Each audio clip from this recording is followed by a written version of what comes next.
Bismillahirrahmanirrahim. Assalamualaikum warahmatullahi wabarakatuh. Kembali jumpa bersama saya Uten Sutendi dalam program Desa Berprestasi. Kali ini saya berada di Desa Tanjung Pasir, Kecamatan Teluk Naga, Kabupaten Tangerang. Di kediamannya Kepala Desa Tanjung Pasir, Bapak Arun SIP. Iya, Pak. Arun SIP, Sarjana Ilmu Pemerintahan. Ilmu Pemerintahan. Selamat siang Pak Arun. Selamat siang, Pak Kades Arun. ya. Kirain sudah berumur anunya ya, usianya, karena dari segi suaranya agak berat gitu ya. Ternyata masih muda sekali. Alhamdulillah. Ini. Ya. Umur berapa? Saya sekarang baru 42. 42. Masih ya sedang-sedang ininya lah. Masih seger ya. Segera ya. Iya. Udah berapa periode jadi kepala desa nih? Satu periode. Satu periode ya. Satu periode. Pak Kades, saya kan sering mendengar ya sejak kasus PIK itu mencuat ke permukaan. Ya. Desa Tanjung Pasir ini kan diantaranya yang paling banyak disebut juga karena menjadi pusat dari kegiatan pembangunan dan pembebasan PIK 2. Itu gimana ceritanya itu? Kalau dari dengan adanya pembangunan ini sih ya saya juga sangat berterima kasih juga. Mungkin dengan adanya sekarang peningkatan dari desa juga dengan adanya pembangunan PIK 2 ini ya menambah peningkatan pendapatan masyarakat juga. Tadinya ya mungkin masyarakat nelayan mata pencariannya, sekarang beliau bisa beralih ke tenaga kerja di perusahaan PIK. Kadang-kadang ada yang ikut bekerja di perusahaan di sini, di dalam sini proyek. Dan juga ya mungkin sebagian warga yang tadinya tidak bisa usaha sekarang bisa berdagang. Ya alhamdulillah, mungkin beliau juga bantu suaminya yang tadinya melaut sekarang bisa berdagang juga, kayak tempat makan di dalam proyek itu. Terus juga ya yang namanya sekarang kebutuhan ekonomi mungkin semakin meningkat, kebutuhan di warga masyarakat. Kadang-kadang ada ibu-ibu juga yang jadi pekerja office boy juga.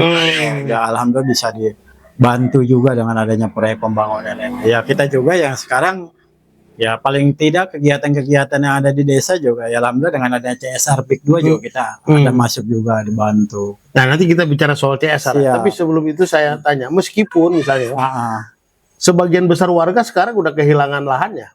Ya, kalau mungkin kalau masalah lahan ya sekarang warga sudah kehilangan lahan-lahan yang lebih luas. Kalau tempat tinggal sekarang malah lebih tertata lagi. Gitu. Oh gitu.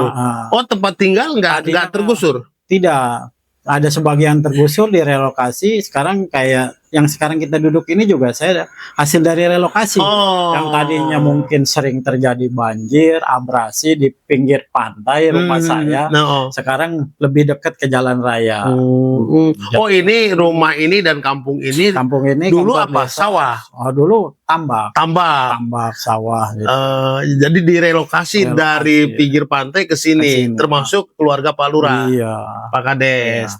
Ya alhamdulillah lah kita juga. Yang tadi mungkin warga juga banyak rumah-rumah kumuh. Ya sekarang dengan ada relokasi udah nggak ada yang rumah kumuh, direlokasi semua. Ini kan kedengarannya enak ya, sejuk gitu kan. Oh iya.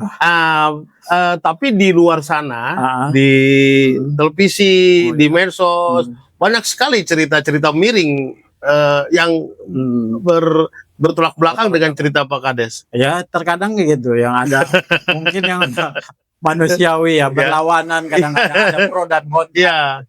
Tapi kenyataannya kita yang menjalankan di desa kita ya tidak seperti yang dibayangkan orang-orang di luar. Nah, mungkin bahasa lebih nyaman menerima ya kita sendiri yang menikmatinya. Gitu. Misalnya ada pemaksaan penjualan lahan, ada pembayaran yang terlambat, ya, alhamdulillah. Kemudian ada harga yang ditekan. Itu nggak benar terjadi. Kalau di saya nggak ada. Di Desa Tanjung Pasir yang selama ini dari awal saya menjabat sampai sekarang yang namanya tadi disebutin itu udah nggak ada. Mungkin udah berjalan ya alhamdulillah sih, memang kita pembebasan lahan pertama awal terus juga pembayaran ya nggak ada tersendat apa. Artinya warga asli yang ada di kampung ini nggak ada yang protes. Nggak ada, alhamdulillah. Jadi yang protes kemarin itu warga mana? Ya orang banyak kan yang dari bagian dari luar lah, yang tidak tahu bagaimana di desa ini seperti apa, beliau tidak mengetahui.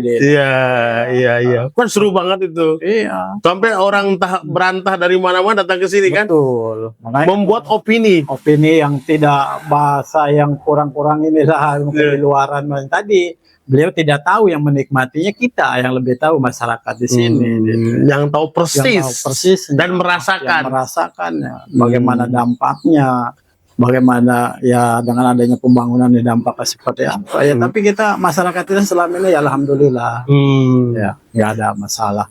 Tadi nyinggung CSR, apa bentuk CSR-nya? Ya CSR kita setiap ada kegiatan dari kita, sekarang juga ada KWT itu KWT Adidaya PIK. KWT itu apa? Kelompok Wanita Tani. Jadi kegiatan ibu-ibu PKK, beliau juga mensupport setiap kita ada kegiatan apapun yang di desa berhubungan dengan masyarakat, kadang-kadang dibantu beliau juga gitu. Dengan adanya kegiatan CSR ini, alhamdulillah kayak bedah rumah. Sekarang kita bedah rumah aja hampir, saya ngajuin 20 udah diproses beberapa rumah. Terus dampak banjir yang tadinya sering banjir rob, ya alhamdulillah sungainya sekarang sudah dirapikan, pembuatan tanggul, ya bantuan sarana ibadah, masjid. Terus sekarang lagi tahap pengajuan permohonan kita juga, warga yang nelayan minta pembuatan pengedokan kapal pelabuhan untuk kapal. Jadi khusus kapal bersandar itu beliau nanti dibuatkan tempat berlabuhnya kapal nelayan. Jadi itu juga dari CSR PIK 2 juga gitu ya. Nah itu terjadi CSR dan sikap positif dari PIK itu sebelum apa sesudah rame-rame? Oh sekarang kita udah emang dari awal itu udah sebelum rame-rame juga. Sebelum rame-rame juga udah berjalan program CSR itu. Iya. Jadi sebelum kita rame-rame sekarang dengan adanya seperti ini, orang ya berkata begini begitu ya, sekarang kita CSR itu udah dapat bantuan kalau di Tanjung Pasir itu. Alhamdulillah sih dari ada pemerhati. Yang tadinya tadi di kampung kita di sini di Kampung Gagas sering banjir. Ya sekarang dibuatkan rumah pompa dengan rumah pompa, saluran air dari unitnya semua. Jadi itu semua kebaikan PIK itu terjadi jauh sebelum rame-rame juga. Iya sebelum rame-rame beliau sudah menjalankan tugas itu. Kalau khusus di kita di Tanjung Pasir ini yang itu yang tidak terekspos ya. Iya itu mungkin tidak terekspos karena dari luar tidak tahu bahasanya, mungkin ya dari luar tahunya kejelekannya aja yang diekspos di ini. Iya. Seru juga sebetulnya itu ya. Bukan seru-seru lagi. Nah gini Pak Kades ya. Sekarang ini kan PIK sudah bukan PSN ya. Oh iya. Sudah dicabut PSN-nya. Artinya bukan proyek strategis negara lagi. Tapi murni PIK ya. Benar. Apa dampak dan efeknya terhadap kegiatan di masyarakat? Oh kalau dampak tadi masalah PSN atau tidak PSN-nya kita mah sebenarnya gak ada dampak. Ya tetap pelaksanaan pembangunan tetap berjalan, masyarakat juga tetap usaha yang posisinya tadi di laut nelayan. Ya beliau sekarang biasa-biasa saja, nggak ada yang namanya mungkin sekarang bahasanya dicabut PSN atau bagaimana. Ya masyarakat kita yang selama ini ya biasa aja, nggak ada permasalahan kegiatan, mungkin dari proyek juga nggak ada perubahan.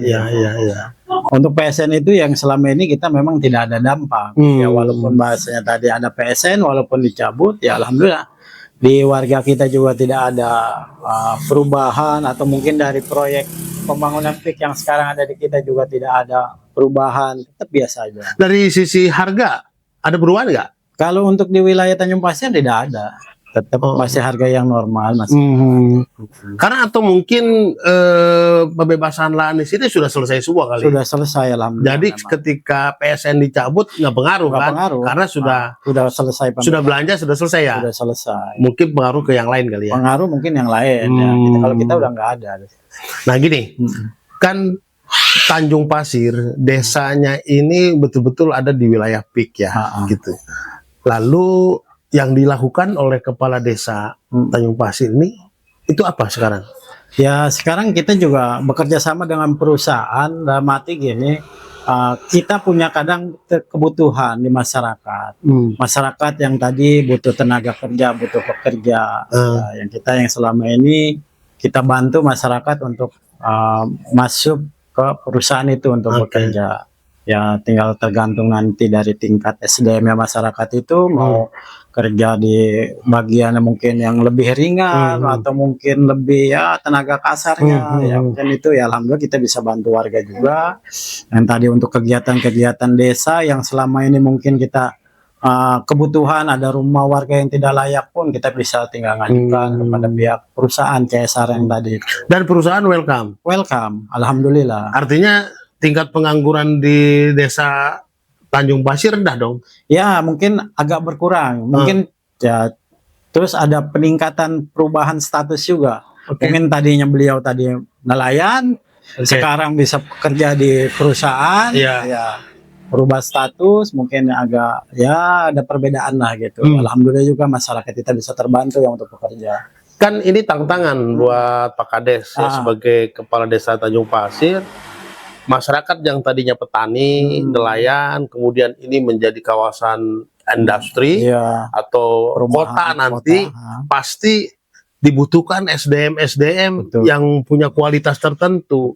Bagaimana Pak Kades mempersiapkan warganya untuk untuk mempersiapkan warga? Alhamdulillah ya sekarang untuk peningkatan pendidikan, peningkatan SDM buat warga itu ya dari CSR PIK juga kita membantu sekarang sekolah paket ya bagi masyarakat warga Tanjung Pasir yang pendidikannya mungkin sampai SMA SMP ya terus SD SMP-nya tidak lulus yaitu ada paket A, paket B, paket C. Jadi nanti itu udah dari PIK juga bantu. Terus dan dari kita juga dari desa kita khusus mungkin dari anggaran desa kita anggarkan untuk pendidikan tadi paket juga. Jadi bisa dari perusahaan ngebantu, dari desa juga ada. Jadi biar ada perubahan peningkatan SDM lah pendidikan. Mungkin jadi biar lebih ini lagi. Sinergitasnya cukup bagus ya. Alhamdulillah. Kalau dari perusahaan yang selama ini kita selalu bersinergi. Ya. Kalau begitu dana desa utuh dong. Ya. Tetap dana desa mah hanya ya kita buat keperluan yang udah ada aturannya. Berapa dana desa dapat di sini? Kita di sini kurang lebih hampir 2 miliar kurang. 2 miliar ya. 2 miliar itu untuk apa aja? Karena semuanya udah dibantu tadi Pak PIK. Kegiatan-kegiatan fisik yang udah tidak bisa dibantu dengan ya harus yang kita kerjain dengan desa ya kita kerjain desa, yang dengan PIK yang khususnya di warga-warga relokasi ya itu nanti di PIK biasanya. Nah, yang dilakukan desa apa? Yang selama ini kita di desa ya tadi kegiatan di desa ya untuk anggaran tadi pemberdayaannya, terus latihan ya pokoknya dari honor haririum kan dari situ juga anggaran. Kan infrastruktur dibangun PIK. Infrastruktur kan sebagian ada PIK juga, sebagian ada yang di desa dari anggaran dana desa. Kita tidak mencampuri nanti yang dari PIK yang mana aja yang tidak bisa ke backup dengan anggaran dana desa baru PIK yang ngerjain. Karena pembangunan kan ada yang lebih besar lagi anggaran desa, hanya sebatas anggaran dana desa. Ya nggak begitu besar, kadang tidak banyak jalan-jalan yang pada rusak, saluran air yang rusak tidak tercover semua dengan anggaran dana desa. Pertanian juga udah nggak ada di sini. Pertanian udah nggak ada. Jadi kan dana desa buat pertanian apa aja? Ya kita sekarang pemberdayaan kayak ternak, warga yang mau ternak ayam, kambing, kadang-kadang ya bisa mau ini aja karena sekarang bidang pertanian udah tidak ada gitu. Dengan kata lain desa Tanjung Pasir diuntungkan oleh PIK. Ya alhamdulillah kalau dibilang diuntungkan ya alhamdulillah. Yang selama ini ya tadi kita butuh apapun ya kalau masih ini ya kerjasamanya ada kita selalu direspon. BUMDes jalan di sini? BUMDes ada nama cuma sementara beberapa tahun tidak berjalan ya. Kenapa tidak berjalan? Ya karena yang tadi SDM ya, SDM kitanya kurang. Jadi bahasanya dari ketuanya ini yang selama ini kita untuk meningkatkan BUMDes itu ya sulit ini. Memang masalahnya di wilayah kita di Pantura ini SDM ya. Iya, SDM ya. Banyak kekurangan. Koperasi desa? Koperasi desa untuk Merah Putih alhamdulillah sudah terbentuk. Tinggal pelaksanaannya berjalannya kapan, tinggal nunggu instruksi dulu pimpinan dari ini. Pak Bupati seperti apa dia tinggal. Mungkin kalau penetapan, mungkin kemarin penyerahan surat-surat SK dan yang lainnya sudah selesai. Ini Pak Kades ini wajahnya ceria dan muda ini tadi usia berapa? 42 dan sarjana pula ya. Kenapa tertarik jadi kepala desa? Ya tadinya memang sebelumnya ya saya juga pernah mengikuti pemerintahan yang sebelumnya menjadi sekdes bantu pemerintahan lurah yang lalu ya. Berhubung yang lalu tidak melanjutkan ya kita untuk melanjutkan ke jenjang pemerintahan menjadi kepala desa karena masih banyak progres di masyarakat yang belum dirapihkan, yang belum tertata. Ya paling tidak keinginan kita ingin pengabdian kepada masyarakat biar lebih ya bagaimana sih ini biar Tanjung Pasir ini kalau dibilang pengen benar-benar kita punya slogan biar berjaya Pasir gitu. Kan konon di sini di daerah Tangerang atau Pantura cukup berat untuk jadi kepala desa. Oh iya, udah pasti. Persaingan udah sangat berat. Nah, pertarungan pilkada Tanjung Pasir di Kabupaten Tangerang itu udah berat semua. Iya. Saya dengar berat di wilayah Pantura, terutama dari segi perang uang ya. Betul. Itu makanya suka main juga. Ya sedikit banyak ya mau nggak mau ya harus ngikutin karena emang udah ya bilang tradisi susah. Iya. Tapi kan uang bukan segalanya. Betul. Yang pada intinya ya bagaimana keberhasilan kita. Ya, apa yang membuat orang memilih Pak Arun di luar? Ya. Tadi faktor uang. Ya sekarang kan warga juga mungkin ya ngelihat dari sekarang progresnya kita ini bisa terpilih satu kita pernah di pemerintahan menjadi terus keduanya dari rating pendidikan ya kita ya alhamdulillah ya mungkin kalau dibilang lurah yang sebelumnya minimal SMA SMP kalau kita kan udah perguruan tuh mungkin dilihat dari pendidikan juga atau SDM-nya juga lebih ini lagi kita. Apa saran atau pemikiran Pak Kades nih, terutama untuk kawan-kawan kepala desa dan masyarakat di Pantura, yang kita kenal daerah ini akan menjadi daerah otonom nantinya, tapi dari satu sisi juga kita tahu bahwa sumber daya manusia Pantura ini dibandingkan dengan wilayah lain agak tertinggal. Ya kalau kita sih buat teman-teman yang lain ya pada intinya tetap semangat bagaimana caranya untuk memperbaiki desa-desa kita sendiri, bagaimana untuk desa berkembang ini paling tidak untuk memajukan desa kita ini bagaimana kedepannya ya dengan adanya tadi otonom desa pada intinya dengan adanya ya kalau saya sih dengan adanya tadi ya salah satunya nih adanya pembangunan ini juga sebagai otonom kita juga kesemangatan dengan adanya prospek ke depan ya itulah untuk peningkatan mungkin pendapatan desa juga ada, mungkin ada pendapatan dari pemerintah daerah juga ada, dari hasil pajak mungkin ada perubahan dengan adanya pembangunan seperti ini. Mungkin dari teman-teman kalau mungkin yang kenanya progres pembangunan ini ke depan ya siap untuk mendukung untuk pembangunan di pemerintah Kabupaten Tangerang ya mungkin ke depannya lebih baik lagi. Gitu. Dan untuk masyarakat di tanah air yang banyak sekali tempo hari menyoroti wilayah ini dengan isu fik yang luar biasa, terutama dari sisi buruknya. Coba sampaikan ke masyarakat Indonesia bahwa Pak Kades tinggal di Tanjung Pasir di tengah-tengah lingkungan fik itu apa yang dirasakan dan dialami langsung. Ya yang selama ini yang tadi memang kalau di pemberitaan di luar itu ya tadi tidak mungkin semua dapat pemberitaan yang bagus tapi memang yang selama ini dengan adanya tadi proyek pembangunan PIK ini yang menikmati kita saya secara pribadi kepala desa Tanjung Pasir dan warga saya yang selama ini alhamdulillah ya dengan adanya pembangunan PIK ini bisa terbantu semuanya apa yang bisa paling tidak kebutuhan masyarakat untuk tenaga kerja, penyerapan tenaga kerjanya lebih meningkat.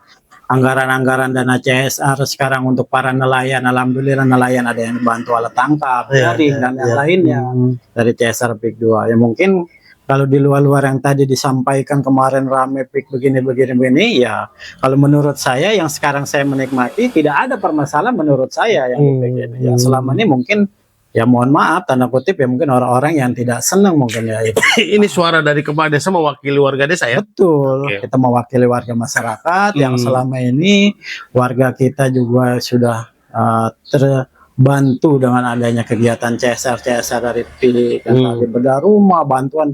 Pokoknya sekarang masyarakat ngajuin apa proposal ke CSR PIK, beliau butuh, sekarang tinggal saya tekan keluar bantuan masyarakat.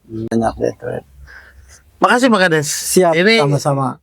Menarik dan penting buat masyarakat di luar sana, terutama masyarakat Indonesia, semacam membuka tabir bahwa apa yang selama ini menjadi pemberitaan masif ya di medsos itu ternyata Pak Kades punya cerita lain sebagai wakil dari masyarakat dan masyarakat di Tanjung Pasir, persis di tengah-tengah proyek PIK 2. Gitu.